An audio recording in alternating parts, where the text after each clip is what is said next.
Welcome to अपना सपना JRF and welcome to this video. मैं हूं कोमल शर्मा और आज की इस वीडियो में हम करने वाले हैं PYQs practice for part A for CSIR net life science. तो चलिए वीडियो शुरू करते हैं।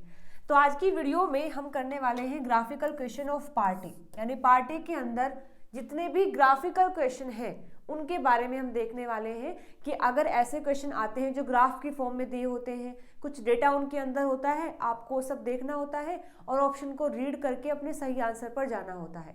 तो ऐसे क्वेश्चन को हम कैसे सॉल्व कर सकते हैं? तो जो ग्राफिकल क्वेश्चन होते हैं कुछ हद तक आसान भी हम बोल सकते हैं, क्योंकि सब कुछ डेटा उसी में है, बस आपको देख करके एनालाइज करना है और अपने आंसर पर जाना है। ठीक है, तो आज की वीडियो से आपको हेल्प मिलने वाली है कि अगर आगे पार्ट ए में ग्राफिकल क्वेश्चन आते हैं तो आपका क्या तरीका रहेगा उन क्वेश्चन को सोल्व करने का। ठीक है, चलिए तो बढ़ते हैं अपने पहले क्वेश्चन पर।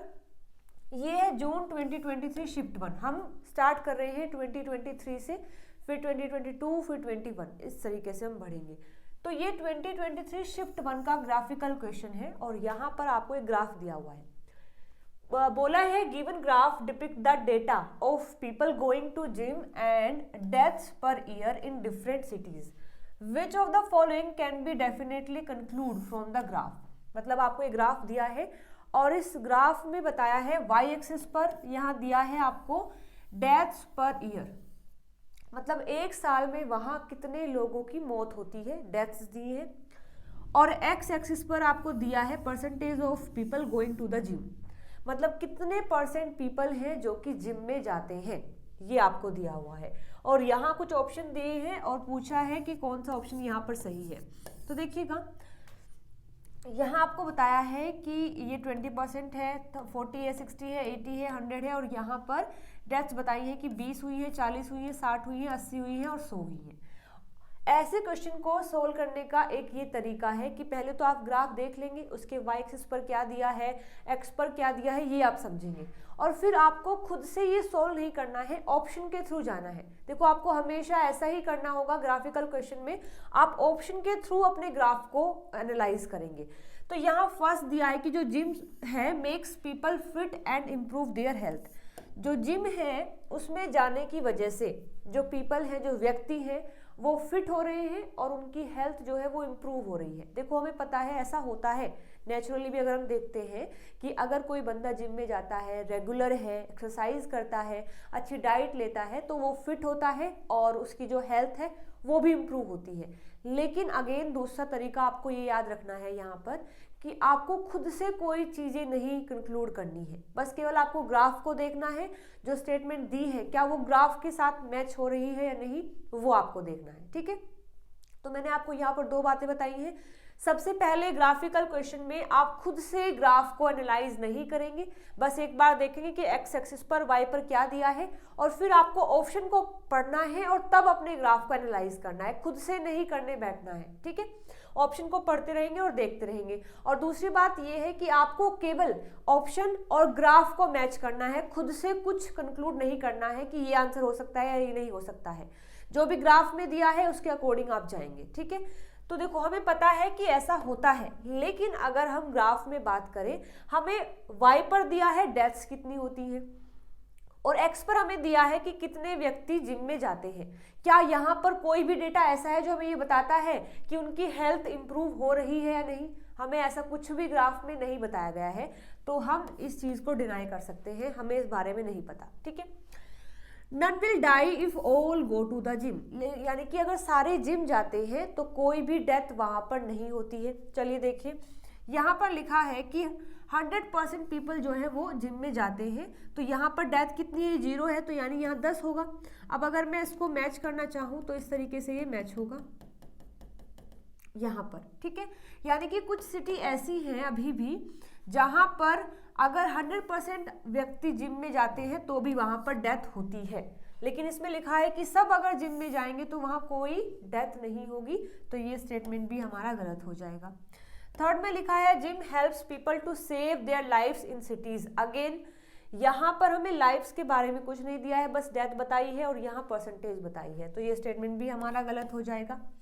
फोर्थ में लिखा है the city where on the average 50% people go to the gym, 50 people die per year. मतलब इसमें लिखा है ऐसी सिटी जहां पर 50% पीपल जिम में जाते हैं वहां पर एक साल के अंदर 50 मौत होती है, यानी डेथ होती है। एक बार देख लेते हैं। देखिए ये 40 है तो यहाँ कहीं 50 होगा, 50% यहाँ कहीं मिलेगा।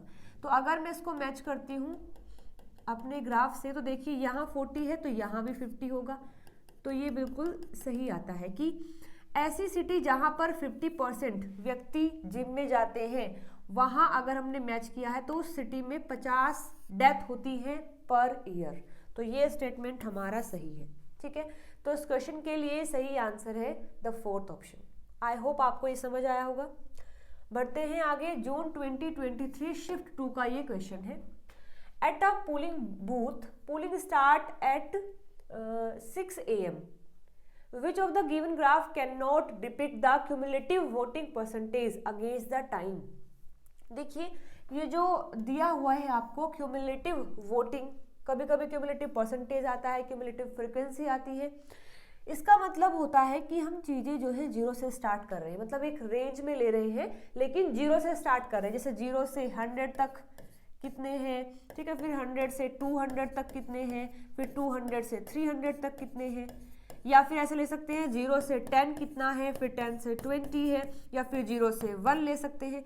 मतलब क्यूमुलेटिव फ्रीक्वेंसी में हम जो चीज़ें स्टार्ट करते हैं वो बिल्कुल 0 से स्टार्ट करते हैं। कि रहता तो रेंज में है कि 0 से 1, 0 से 2, 0 से 100, 0 से 10, लेकिन 0 से चीज़ें हम स्टार्ट करते हैं। तो इस क्वेश्चन में दिया है कौन सा ग्राफ है जो कि क्यूमुलेटिव जो वोटिंग परसेंटेज है अगेंस्ट द टाइम उसको डिपिक्ट नहीं कर सकते। तो देखिए हम अगर चारों ग्राफ को एक बार एनालाइज करते हैं तो यहाँ पर भी चीज़ें जो है 0 से स्टार्ट हुई है, यानी 0 से बढ़ते बढ़ते वो यहाँ तक गई है। अगेन मतलब हम यहाँ क्यूमुलेटिव वोटिंग परसेंटेज बता सकते हैं क्योंकि 0 से चीज़ें स्टार्ट हुई हैं। यहाँ पर भी 0 से स्टार्ट हुई है। देखो यहाँ पर 0 से स्टार्ट नहीं हुई है। यहाँ अगर मैं इसको 10 पॉइंट लेती हूँ तो यहाँ 10 से चीज़ें स्टार्ट हुई हैं, यानी 10 से इस तरीके से बढ़ रही है। और यहाँ अगर बात करें तो यहाँ भी 0 से स्टार्ट हुआ है। तो ये ग्राफ भी क्यूमुलेटिव वोटिंग को बता सकता है, ये भी बता सकता है, ये भी बता सकता है, लेकिन जो थर्ड ग्राफ है, सी जो वाला ग्राफ है, ये हमें क्यूमुलेटिव वोटिंग परसेंटेज के बारे में नहीं बता सकता क्योंकि ये ग्राफ 0 से स्टार्ट नहीं हुआ है। तो ये ऐसा ग्राफ है जो नहीं बता पाएगा। पूछा भी क्या है हमसे, जो नहीं बता पाएगा, यानी कि C option, third option will be the right answer. Okay, चलिए बढ़ते हैं आगे। ये क्वेश्चन आया हुआ है जून 2022 शिफ्ट 1 के अंदर। क्वेश्चन आईडी है 136, दिया है बार चार्ट के फॉर्म में। Year wise student participate in the different games, मतलब अलग अलग गेम्स में कुछ स्टूडेंट जो है पार्टिसिपेट कर रहे हैं। इसके यहाँ पर आपको एक ग्राफ दिया हुआ है और पूछा है कौन सा स्टेटमेंट गलत है। ठीक है, तो ये क्वेश्चन भी बहुत आसान है और मुझे खुद से याद है कि हमने 1 या 2 बार ये क्वेश्चन सोल्व कर रखा है। तो आप भी इस क्वेश्चन को सोल्व कर सकते हैं। अगर खुद से करना है तो वीडियो को यहाँ पर पॉज करके आप इस क्वेश्चन को खुद से सोल्व कीजिए। ठीक है, और फिर आप आंसर को चेक कर सकते हैं। अभी फिलहाल मैं करवा देती हूँ। देखिए इसमें लिखा है, अगेन आपने ग्राफ देख लिया है, एक्स पर दिया है आपको ईयर 2001 है, 2 है, 3 है, 4 है, 5 है, और यहाँ दिए हैं आपको नंबर ऑफ स्टूडेंट्स।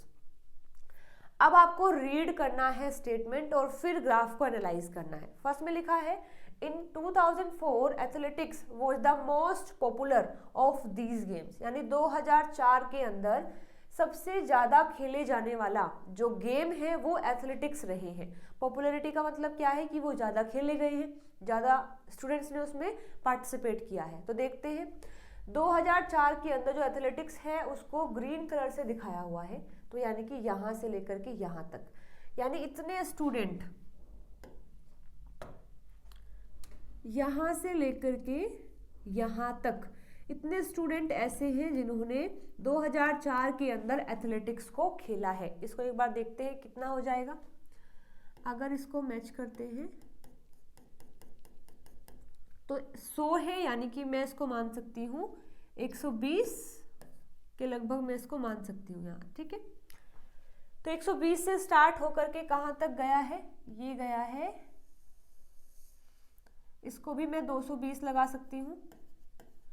120 से लेकर के 220 तक ऐसे स्टूडेंट हैं जिन्होंने एथलेटिक्स खेला है, यानी कि कितना हो जाएगा 220 माइनस 120 यानी कि 100 स्टूडेंट ऐसे हैं जिन्होंने 2004 के अंदर एथलेटिक्स को खेला है। ठीक है, अब एक बार फिर से देखते हैं 2004 में ही। ये जो ब्लू वाला है ये बताता है टेनिस के बारे में। ठीक है, तो यहाँ पर देखिए 2004 में टेनिस कितना खेला है, 0 से लेकर के यहाँ तक, यानी थोड़ा सा ऊपर हो गया, यानी 120 ही मान सकते हैं। तो देखिए 2004 में 120 स्टूडेंट ने खेला है टेनिस और 100 ने खेला है एथलेटिक्स। मतलब कि 2004 में athletics was not the popular game, क्योंकि जो पॉपुलर होता है मतलब उसको ज़्यादा स्टूडेंट ने खेला है। लेकिन 2004 में टेनिस ज़्यादा खेला गया है एज कंपेयर टू एथलेटिक्स। तो ये स्टेटमेंट हमारा हो जाएगा गलत। ये गलत है और हमसे पूछा क्या है, हमसे पूछा भी गलत ही है, तो यानी कि ये हमारा आंसर हो जाएगा। देखिए सेकंड में लिखा है the year 2003 witness highest participation in these games. मतलब 2003 में सबसे ज़्यादा गेम्स खेले गए हैं, वो चाहे कोई भी गेम हो। तो देखो आप इस सारे ग्राफ को देख करके ये डायरेक्टली बोल भी सकते हैं। 2001 में यहाँ तक मैक्सिमम हुआ है, यहाँ 2002 में यहाँ तक, 2003 में यहाँ तक, 4 में यहाँ तक, 5 में यहाँ तक। तो इन सभी ग्राफ को देखें तो 2003 में सबसे ज़्यादा गेम्स खेले गए हैं, वो चाहे कोई भी गेम हो, जितने भी यहाँ पर दिए हुए हैं। तो ये स्टेटमेंट सही है कि 2003 के अंदर सबसे ज़्यादा गेम्स के अंदर पार्टिसिपेट किया गया है। तो ये स्टेटमेंट हमारा सही है।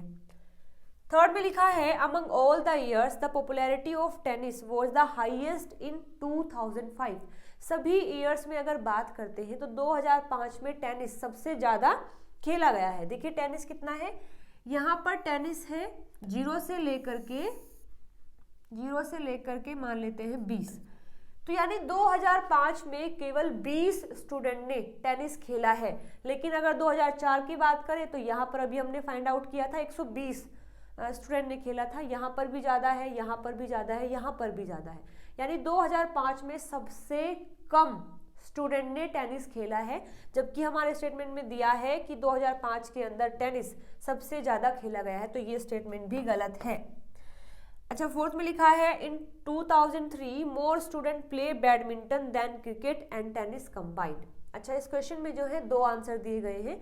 एक फर्स्ट इसका आंसर है क्योंकि ये भी गलत था, और थर्ड वाला भी गलत है, तो ये भी इसका आंसर है। ठीक है, तो फोर्थ में लिखा है कि 2003 के अंदर जो स्टूडेंट हैं जिन्होंने बैडमिंटन खेला है वो ज़्यादा है। किस किस को कंबाइन कर दें, 2003 के अंदर अगर मैं क्रिकेट और टेनिस वाले स्टूडेंट को कंबाइन करती हूँ फिर भी बैडमिंटन वाले प्लेयर ज़्यादा थे इन 2003। चलिए एक बार देख लेते हैं, ये है यहाँ पर 2003। तो बैडमिंटन का पहले देख लेते हैं। ये दिया है हमें थोड़ा रेड कलर से, यानी यहाँ से लेकर के यहाँ तक बैडमिंटन है, तो इसको हम मानेंगे 70 मान लेते हैं।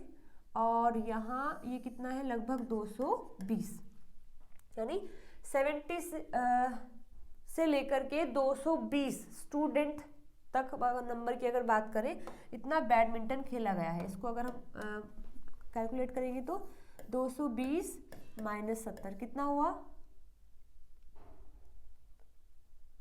150।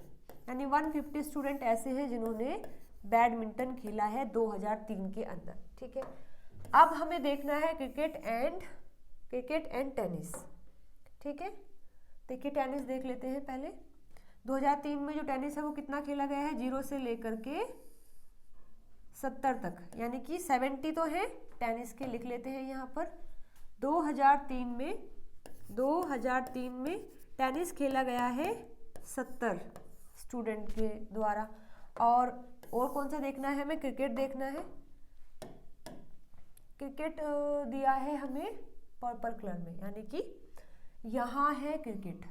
ठीक है, तो ये देखिए ये है 400 से लेकर के लगभग 430 तक मान लेते हैं, यानी 30 स्टूडेंट यहाँ पर हैं। ठीक है, तो 30 है क्रिकेट के, यानी कि दोनों को अगर कंबाइन कर दें टेनिस एंड क्रिकेट को तो 100 स्टूडेंट ऐसे हैं। तो ये बात भी सही है कि 2003 में बैडमिंटन ज़्यादा खेला गया है। अगर मैं क्रिकेट और टेनिस के मिला देती हूँ उनसे भी ज़्यादा है बैडमिंटन, तो ये बात तो सही है। इस तरीके से फोर्थ स्टेटमेंट भी सही है। ठीक है। तो यहाँ पर दो स्टेटमेंट गलत दिए हैं, आंसर भी दो ही है आंसर की के अंदर, ठीक है। तो फर्स्ट और third will be the right answer. चलिए आगे बढ़ते हैं। ये क्वेश्चन आया हुआ है 2022 शिफ्ट 2 के अंदर। क्वेश्चन में दिया है chart 1 shows the center wise breakup of 8000 students who appeared for an exam at the center A to F, and chart 2 shows the breakup of the 4800 students who passed. What percentage of students who appeared at the center C passed? देखो इस question को करने का तरीका, chart 1 है, total student कितने हैं 8000 है, चार्ट 2 है, टोटल स्टूडेंट कितने हैं 4800 है। जो चार्ट 1 है उसमें बताया है कि अलग अलग सेंटर है, जैसे A B C D E F, और वहां पर 8000 स्टूडेंट है सभी को मिलाकर के। तो C में कितने हैं 12% है, यानी यहाँ आपको 8000 का 12% निकालना है, जितना भी आएगा उतने स्टूडेंट सेंटर C पर बैठे हुए थे। अब स्टूडेंट थे सारे 8000, सभी सेंटर के पास हुए हैं केवल 4800, ठीक है। अब 4800 में टोटल पास हुए हैं, ए जो सेंटर था वहां पर 15% स्टूडेंट थे और 25% आउट ऑफ 4800 में से पास हुए हैं। तो आपको बताना है कि जो सी सेंटर है उसमें कितने स्टूडेंट बैठे थे सेंटर में, उसमें से कितने पास हुए हैं, ये आपको बताना है, ठीक है। क्वेश्चन को हमने रीड कर लिया है। क्वेश्चन में ये पूछा है कि चार्ट 1 जो है वो रिप्रेजेंट करता है कि अलग अलग सेंटर पर कितने स्टूडेंट बैठे हुए हैं, और यहाँ स्पेसिफिकली बात की गई है सी सेंटर की। तो सी सेंटर पर 12% स्टूडेंट बैठे थे आउट ऑफ 8000। तो आपसे पूछा है कि पास कितने हुए हैं सी सेंटर पे, तो बस इसमें आपको परसेंटेज ही निकालनी है। देखिए 8000 है, 8000 का 12% कितना होता है, देखिए एक बार, यानी 8012। तो उसको अगर हम सोल्व करेंगे तो ये कितना आ जाएगा 9600। तो यानी सेंटर सी पर 960 स्टूडेंट बैठे थे। अब पास कितने हुए हैं, देखिए 4800 और कितने हैं 20% है,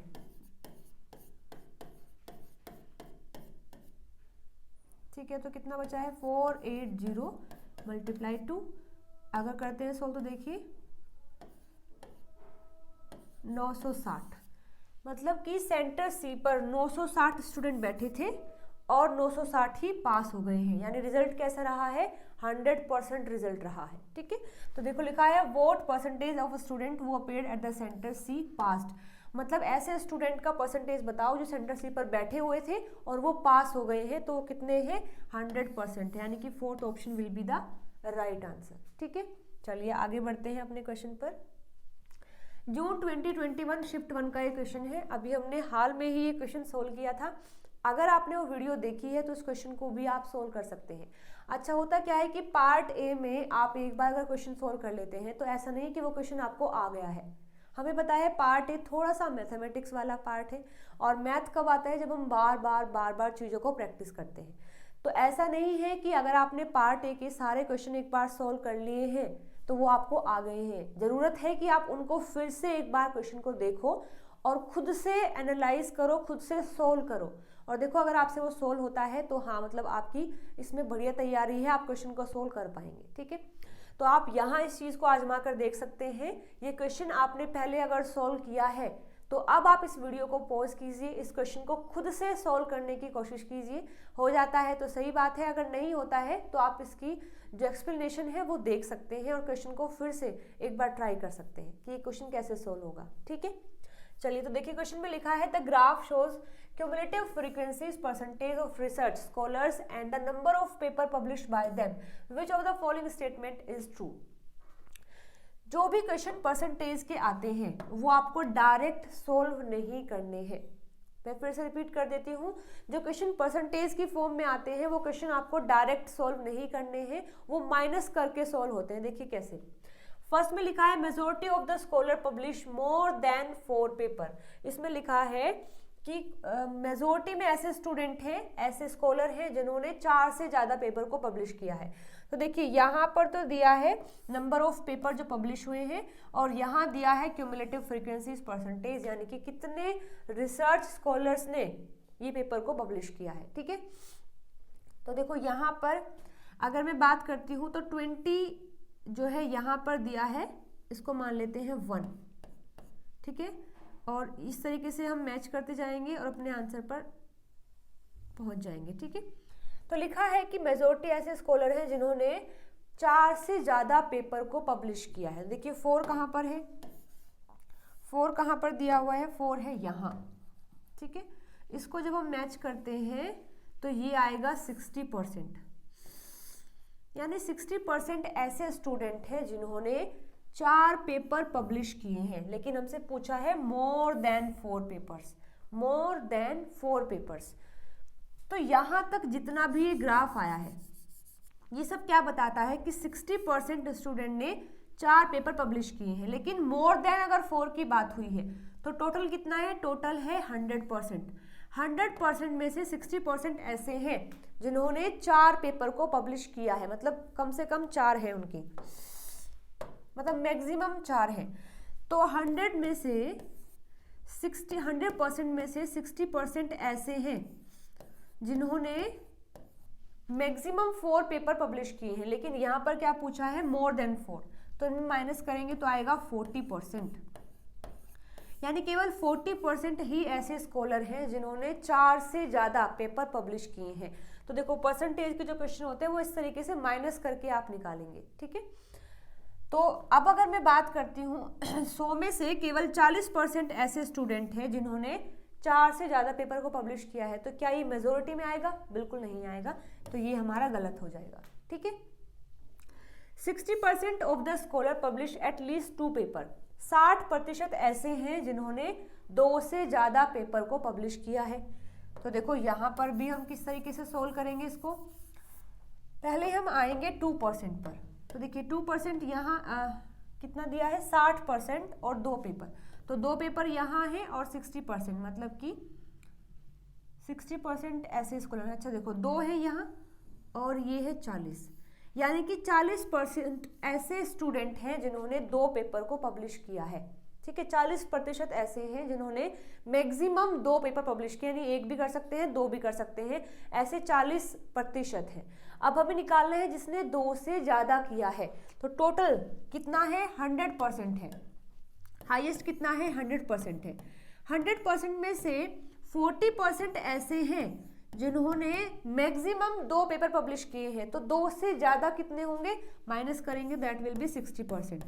60% ऐसे स्टूडेंट हैं जिन्होंने 2 से ज़्यादा पेपर को पब्लिश किया है, और हमें ऑप्शन में दिया भी क्या है, एट लीस्ट 2 पेपर। इसका मतलब होता है 2 या 2 से ज़्यादा, 2 से कम नहीं। एट लीस्ट का मतलब 2 या तो 2 पेपर पब्लिश किए हों या 2 से ज़्यादा, 3, 4, 5 कितने भी किए हों, लेकिन 2 से ज़्यादा होने चाहिए। तो वो 60% ऐसे स्कॉलर हैं जिन्होंने 2 से ज़्यादा पेपर पब्लिश किए हैं। लिखा भी ऐसा ही है, तो ये स्टेटमेंट हमारा सही हो जाएगा। देखिए थर्ड में लिखा है 80% ऐसे स्कॉलर हैं जिन्होंने एट लीस्ट 6 पेपर को पब्लिश किया है, यानी 6 और 6 से ज़्यादा। तो अगेन ये क्वेश्चन भी ऐसे ही सॉल्व होगा। बात आई है यहाँ पर 6 पेपर की, तो देखिए 6 कहाँ है, यहाँ है, इसको मैच करते हैं। तो 80% ऐसे हैं जिन्होंने मैक्सिमम 6 किए हैं। अब 6 से ज़्यादा करने वाले क्या हैं, 100 माइनस 80, 100 माइनस 80, 100 क्या है, कंप्लीट है। कंप्लीट में से 80% ऐसे हैं जिन्होंने मैक्सिमम 6 पेपर पब्लिश किए हैं। हमसे पूछा है एट लीस्ट 6, यानी 6 या 6 से ज़्यादा, तो वो हमें माइनस करने होंगे, दैट विल बी 20%। तो 20% ही ऐसे स्टूडेंट हैं जिन्होंने 6 से ज़्यादा पेपर पब्लिश किए हैं। लेकिन यहाँ लिखा है 80%, तो ये हो जाएगा गलत। अब देखो अगर आप इस क्वेश्चन को डायरेक्ट सोल्व करते हैं, मतलब इस तरीके से नहीं करते हैं, तो आप इस ऑप्शन को सही लगा करके आते, क्योंकि डायरेक्ट दिया हुआ है 80% से हमने मैच कर लिया, दैट इज 6, यानी कि 6 पेपर 80% ने पब्लिश किए हैं। लेकिन नहीं, जो परसेंटेज में आते हैं उनको आप डायरेक्ट सोल्व नहीं कर सकते इस तरीके से, वो क्वेश्चन गलत हो जाएगा। ठीक है, 30% of the scholars have not published any paper, 30% ऐसे हैं जिन्होंने एक भी पेपर को पब्लिश नहीं किया है। अब देखो मैं अगर यहाँ बात करती हूँ, 30 कहाँ आएगा, यहाँ पर आएगा, ठीक है, 20, 40, 30 यहाँ पर आएगा। 30 को अगर मैं मैच करती हूँ ग्राफ से तो ये कुछ यहाँ आता है, यानी कि मैं अगर 0 ले रही हूँ तो ये 1 है, 2 है तो 3 है, 4, 5 इस तरीके से, यानी कि 30% ऐसे स्टूडेंट हैं जिन्होंने एक पेपर को पब्लिश किया है। लेकिन इसमें लिखा है कि 30% ऐसे हैं जिन्होंने एक भी पब्लिश नहीं किया है, तो ये भी गलत हो जाएगा। हमसे इसमें पूछा था सही कौन सा है, second option will be the right answer, ठीक है। ओके, बढ़ते हैं आगे। जून 2021 शिफ्ट 1 का क्वेश्चन है, ये भी बहुत ही आसान है, कई बार हमने इसको सोल्व भी किया हुआ है। आप इसको एक बार खुद से सोल्व करें वीडियो को पॉज करके, ठीक है। क्वेश्चन में दिया है pre PhD exam score of 10 students are plot against their MSc marks, which of the following is true. कौन सा स्टेटमेंट यहाँ पर सही है। तो यहाँ आपको दिए हैं मार्क्स ऑफ पीएचडी एग्जाम और यहाँ दिए हैं मार्क्स ऑफ एमएससी एग्जाम, और ये जो पॉइंट है ये बताते हैं स्टूडेंट, ये जो स्टूडेंट है उनके कितने मार्क्स पीएचडी में है और कितने हैं एमएससी में। फर्स्ट में लिखा है 2 student have scored better in pre PhD than their MSc. 2 student ऐसे हैं जिन्होंने अपने पीएचडी में अच्छा स्कोर किया है as compare to their MSc exam. तो देखिए हम इनको मार्क कर लेते हैं, 1, 2, 3, 4, 5, 6, 7, 8, 9 और 10। तो 2 स्टूडेंट ऐसे हैं जिनके पीएचडी में अच्छे नंबर आए हैं एज कंपेयर टू एमएससी। चलिए देख लेते हैं। यहाँ अगर मैं 1 की बात करती हूँ, फर्स्ट वाले स्टूडेंट की, तो उसके एमएससी में आए हैं 40 और मैच करेंगे तो पीएचडी में आए हैं 30, तो गलत हो जाएगा। हमें क्या देखना है, पीएचडी में ज़्यादा एमएससी में कम। तो देखो यहाँ 40 है थर्ड वाले के, यहाँ पर भी 40 है, बराबर है। यहाँ पीएचडी में 40 है, एमएससी में 50 है, ये भी ज़्यादा है।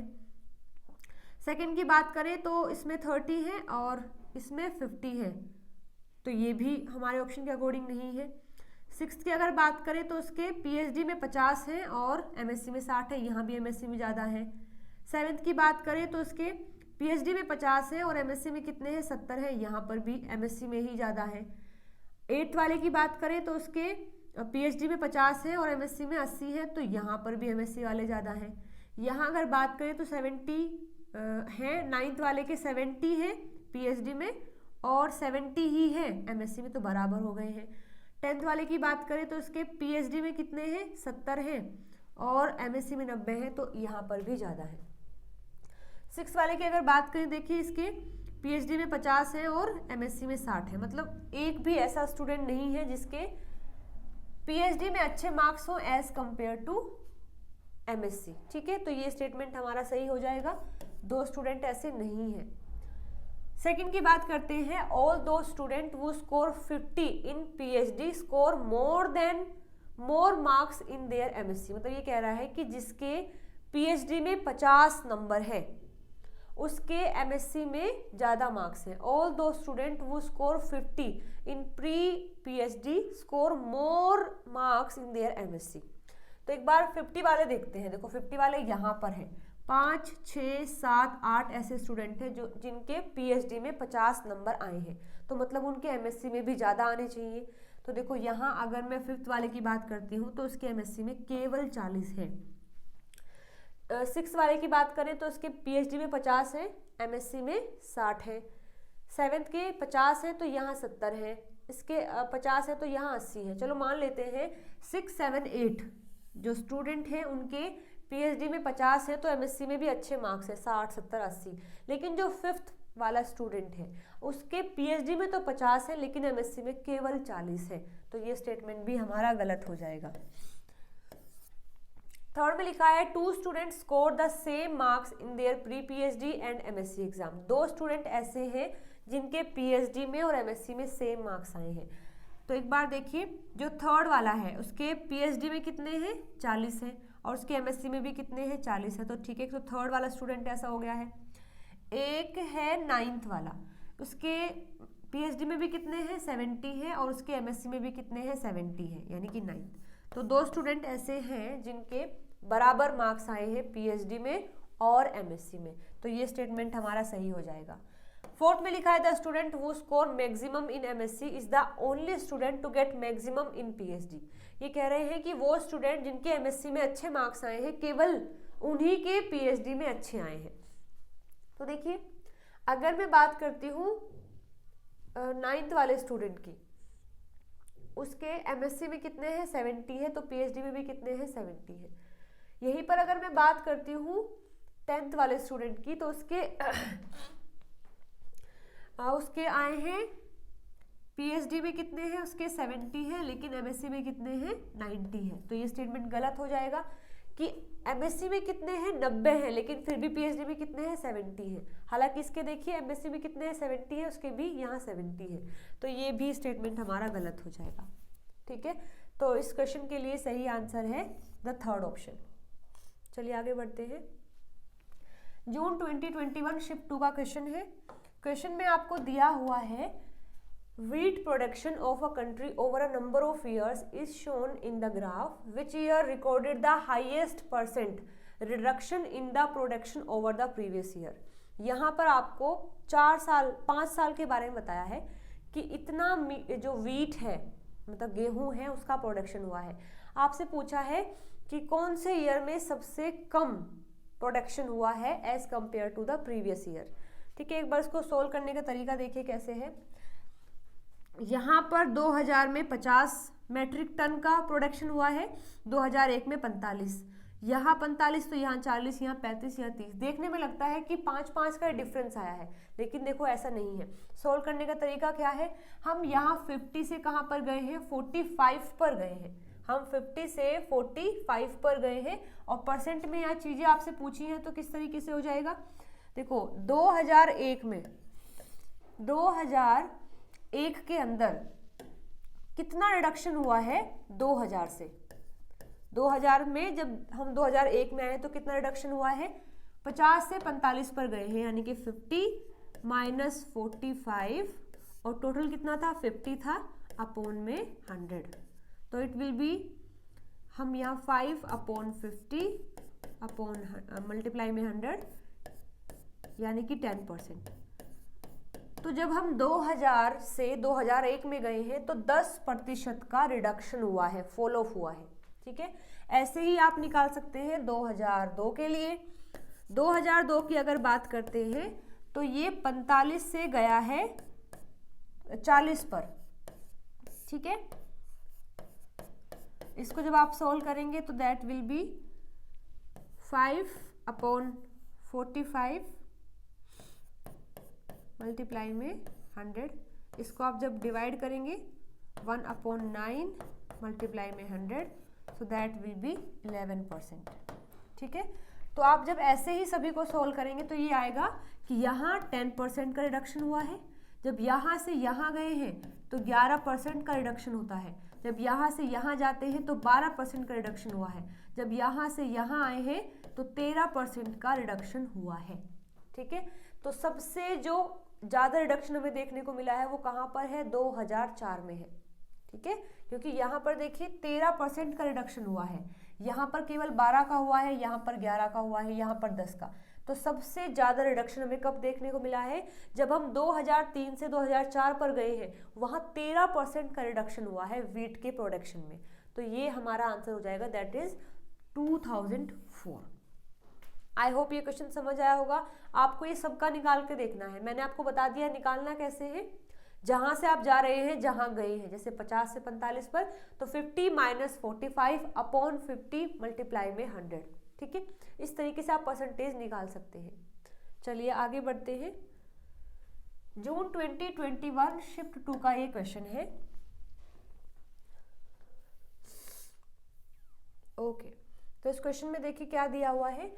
Based on the distribution of the cumulative percent surface area of the earth at different elevation and depth shown in the figure which of the following is false. गलत हमसे पूछा है क्या है। ठीक है, चलिए इसको मैंने थोड़ा आगे दिया हुआ है। ये ग्राफ हमें दिया हुआ है और यहाँ बताया है ये है सी का लेवल, ये है अबव द सी लेवल और ये है बिलो द सी लेवल, यानी कि अर्थ का surface below the sea level कितना है वो यहाँ से यहाँ तक दिखाया है, और अबव द सी लेवल कितना है वो 0 से 8 तक दिखाया हुआ है। रीड करते हैं अपना फर्स्ट स्टेटमेंट। लिखा है larger proportion of the surface of the earth is below the sea level. ये अगेन परसेंटेज का क्वेश्चन है, तो डायरेक्ट नहीं होगा, आपको माइनस करके ही सोल्व करना होगा। टोटल एरिया कितना दिया है, हमको दिया है 100%। देखो cumulative percentage of the surface area 0 to 100% दिया हुआ है, यानी कि टोटल कितना एरिया है 100% है। क्वेश्चन में आपको ऑप्शन दिया है कि ज्यादा पोर्शन ऐसा है जो कि surface of the earth is below the sea level, जो मतलब बिलो द सी लेवल है। तो देखिए यहाँ पर अगर बात करती हूँ 0, तो 0 से लगा करके, मतलब यहाँ मैं अगर बात कर रही हूँ सी लेवल की, तो यहाँ 0 से लगा करके 30%, देखो यहाँ अगर मैच करते हैं तो 30% ऐसा एरिया है जो कि अबव द सी लेवल है। देखो यहाँ वैसे भी आप देख सकते हैं इतना एरिया है जो कि अबव द सी लेवल है, और ये कितना है 0 से लगा करके 30%। टोटल कितना है 100% है, तो 100 में से 30% ऐसा है जो अबव द सी लेवल है, तो बिलो द सी लेवल कितना बचा 70%, और ऑब्वियसली 70% क्या है, एक ज़्यादा नंबर है। ठीक है, तो ये स्टेटमेंट सही है कि ऐसा लार्ज प्रोपोर्शन है जो कि अर्थ का जो कि बिलो द सी लेवल है, तो ये स्टेटमेंट हमारा सही है। हमसे पूछा है गलत कौन सा है, वो हमारा सही आंसर होगा, तो ये सही आंसर नहीं है क्योंकि ये सही है। ओके, तो सेकंड में लिखा है of the surface area above the sea level larger proportion lies below the 2 kilometre elevation. मतलब कि अगर मैं उस सरफेस एरिया की बात करूं जो अबव द सी लेवल है, उसमें से भी जो सरफेस का लार्ज प्रोपोर्शन है वो ऐसा है जो बिलो द 2 किलोमीटर एलिवेशन पर है। मतलब देखो इस क्वेश्चन में ऑप्शन में क्या दिया है, हमें पता है कि यहाँ से लेकर के यहाँ तक यानी 30% का एरिया ऐसा है जो अबव द सी लेवल है। उसमें से भी अगर मैं 2 किलोमीटर की बात करती हूँ तो यहाँ पर 2 किलोमीटर है, तो 2 से अगर 8 की बात की जाए तो देखो कितना एरिया आता है, ये आया है 10%। देखो यहाँ पर 10%, यानी कि ये कुछ इस तरीके से बोल रहा है कि 0 से लेकर के 8 किलोमीटर तक टोटल कितना एरिया है 30% है। देखो ये 0 है और यहाँ पर इतना एरिया कितना है, ये 30% है। तो 0 से तो फिर 2 से लगा करके 8 कितना है, 2 किलोमीटर से लगा करके 8 किलोमीटर तक कितना एरिया है 10% है। तो आप खुद देखिए, अब 0 से लेकर के 2 किलोमीटर तक कितना होगा 30 माइनस 10 यानी 20%। ठीक है, यानी above the sea level total area है 30%, 30 में से 20% ऐसा एरिया है जो कि 2 किलोमीटर, देखो larger proportion lies below the 2 kilometre elevation, यानी कि 2 किलोमीटर जो है उस तक है, तो ये कितना है 20% है। ठीक है, इस तरीके से, तो ये हमारा यहाँ पर 20% हो जाएगा। तो ये बात सही है, 30 में से कोई चीज़ अगर 20% है तो मतलब ज़्यादा एरिया कवर कर रहा है, तो ये स्टेटमेंट भी हमारा सही है। थर्ड में लिखा है of the surface area below the sea level smaller proportion lies below the 4 kilometre depth. अब आपसे पूछा है सी लेवल से जो बिलो वाला पोर्शन है वो कितना था, हमने देखा है 70% ऐसा एरिया है अर्थ का जो कि सी लेवल से नीचे है। उसमें आपसे पूछा है of the surface area below the sea level smaller proportion lies below the 4 kilometre depth. अब देखो यहाँ ये है 4 किलोमीटर और कहाँ तक है -12 तक है, -4 से -12 तक है, तो ये कितना एरिया है, अगर हम बात करें तो 50% है। अगर मैं टोटल पूरे एरिया को देखती हूँ तो टोटल में से 50% ऐसा है जो कि 4 किलोमीटर से नीचे वाले एरिया में मतलब डेप्थ में बिलोंग करती है सरफेस। ठीक है, तो ये 50% है। टोटल एरिया कितना है 100% है, 100 में से 50% ऐसा है जो 4 किलोमीटर से नीचे जो डेप्थ है उसमें प्रेजेंट है, तो ये है 50%। और अगर मैं केवल ऐसे एरिया की बात करूं जो सी लेवल से नीचे है वो कितना था 70% था, यानी 70% में से 50% ऐसा है जो कि 4 किलोमीटर से नीचे लाई करता है। तो ये कितना हो जाएगा, मतलब कि 70% में से 50% ऐसा एरिया है जो कि बिलो द 4 किलोमीटर डेप्थ पर है। तो देखो ये स्मॉलर प्रोपोर्शन तो नहीं है। अगर कोई दिया जाए 70 में से 50% कोई चीज़ है तो वो कम तो नहीं है, वो ज़्यादा ही है, ठीक है। लेकिन इसमें लिखा है स्मॉलर है, तो ये स्टेटमेंट हमारा गलत हो जाएगा। हमसे पूछा भी गलत है, तो यही हमारा सही आंसर होगा। फोर्थ में लिखा है distance from the sea level to maximum depth is greater than that of the maximum elevation. मतलब distance from the sea level to the maximum depth is greater. देखो डेप्थ कहाँ तक है, सी लेवल यहाँ है, डेप्थ है -12 तक, मतलब कि 12 किलोमीटर तक डेप्थ है। सी लेवल जैसे यहाँ है तो उसके 12 किलोमीटर तक डेप्थ है, लेकिन केवल 8 किलोमीटर तक ऊंचाई है। तो ज़्यादा कौन सा एरिया है, डेप्थ वाला एरिया ज़्यादा है। तो इसमें ये लिखा है, तो ये भी हमारा सही हो जाएगा। तो फर्स्ट भी सही है, सेकंड भी सही है, फोर्थ भी सही है, थर्ड वाला गलत है, हमसे पूछा भी गलत है, तो थर्ड ही हमारा सही आंसर हो जाएगा, ठीक है। चलिए आगे बढ़ते हैं। ये क्वेश्चन है 2021 शिफ्ट 2 का, दिया है the time distance graph of two objects A and B are shown, if the axis are interchange then the same information is shown by. यहाँ आपको एक ग्राफ दिया हुआ है और इस ग्राफ में आपको बताया है इस चीज के बारे में। अब पहले इस ग्राफ को देखो, यहाँ पर अगर मैं डिस्टेंस की बात करती हूँ तो इसका डिस्टेंस यहाँ है और इसका भी यहीं पर है। मतलब दोनों ने, ए ने भी और बी ने भी सेम डिस्टेंस को कवर किया है, हालांकि टाइम डिफरेंट है। जो ए है उसने कम समय में उस डिस्टेंस को कवर कर लिया, इसने टाइम कितना लगाया है, यहाँ तक, मतलब यहाँ से लेकर के यहाँ तक। जबकि बी ने सेम डिस्टेंस को कवर करने के लिए इतना टाइम लगाया, इसको मान लेते हैं x, इसको मान लेते हैं y। तो डिस्टेंस तो दोनों ने सेम कवर किया है, लेकिन टाइम बी ने ज़्यादा लिया है, ए ने कम लिया है, ये हमने ग्राफ से बताया है। लेकिन अगर मैं इनके एक्सिस को चेंज कर देती हूँ, यानी कि यहाँ डिस्टेंस लेके आ जाती हूँ और यहाँ लेके आ जाऊँ टाइम, तो एक ग्राफ चारों में से कौन सा सही होगा। तो आपको बस यहाँ दो बातें याद रखनी है ग्राफ को एनालाइज करते हुए, कि डिस्टेंस तो बराबर होना चाहिए, डिस्टेंस तो होना चाहिए बराबर। मान लेते हैं x डिस्टेंस है, दोनों ने कवर किया, दोनों के लिए डिस्टेंस क्या होगा, x होगा, लेकिन टाइम डिफरेंट होगा। अगर मैं टाइम की बात करती हूँ तो b ने ज़्यादा टाइम लिया है, यानी कि b के लिए मान लेते हैं टाइम 2t है, क्योंकि उसने डबल टाइम लिया है, और a के लिए मान लेते हैं खाली t है, ठीक है। तो डिस्टेंस आपको बराबर रखना है, टाइम चेंज रखना है। अब देखो यहाँ पर हमने जो एक्सेस है उनको एक्सचेंज कर दिया है, हम नीचे लेकर के आ गए हैं टाइम और हमने यहाँ रख दिया है डिस्टेंस। तो देखिए अगर मैं ए की बात करती हूँ तो ये इतना है और ये इतना है, ठीक है, यानी दोनों में डिस्टेंस तो क्या है, बराबर है। टाइम देखिए ए ने टाइम लिया है इतना, यानी ए ने टाइम लिया है कम और बी ने लिया है ज़्यादा। तो ये बात तो हमें याद रखनी थी। ग्राफ में हमें क्या मैच करना था कि डिस्टेंस तो होना चाहिए बराबर, डिस्टेंस बराबर होना चाहिए। देखो दोनों का बराबर है, यहाँ इसी पॉइंट पर ए का है और इसी पॉइंट पर है बी का, लेकिन टाइम ए का कम होना चाहिए। देखो यहाँ हम अगर मैच करते हैं तो ये यहाँ आएगा और बी का आ रहा है यहाँ, यानी ए ने कम टाइम लिया है उस डिस्टेंस तक जाने में और बी ने लिया है ज़्यादा। तो यही बात हमें देखनी थी। ये ग्राफ ही हमारे इस चीज़ को वेरीफाई कर रहा है, तो हमारा फर्स्ट स्टेटमेंट हो जाएगा सही, ठीक है। चलिए आगे बढ़ते हैं। ये क्वेश्चन आया है जून 2020 शिफ्ट 2 के अंदर। ये क्वेश्चन आपको सोल्व करना है। देखिए बहुत ही आसान सा क्वेश्चन है, चीज़ों को पढ़िए और बस इस आंसर को आप देख लेंगे, ठीक है। जो भी आंसर आपको ठीक लगता है वो मुझे कमेंट करके ज़रूर बताना।